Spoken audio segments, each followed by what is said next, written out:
Արագ մի բան ասեմ, նոր համացանցն էի նայում ու ինչ ստեր, ինչ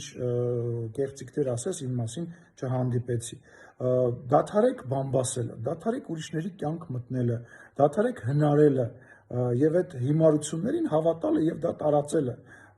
Ինչեր ասես, թե չեք խոսում։ Իբր ես երեխա ունեմ, 3 տարեկան, 2 տարեկան, բացի իմ 3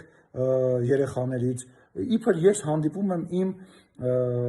ընկերոջ աղջկա հետ, որը նույնպես իրականությանը չի համապատասխանում, ասենք դուք չեք ամաչում, ամոթ է, նման բաներ հնարել ամոթ է, ապրեք ձեր կյանքով, եթե դուք ունեք անձնական կյանք, ես եթե չունեք, պարտադիր չմտնեք ուրիշների անձնական կյանք եւ ստեր հնարեք, ստեր տարածեք, բավական է, ամոթ է, ուղղակի ամոթ է, դրանով դուք ավելի շատ ձեզ եք խայտարակում։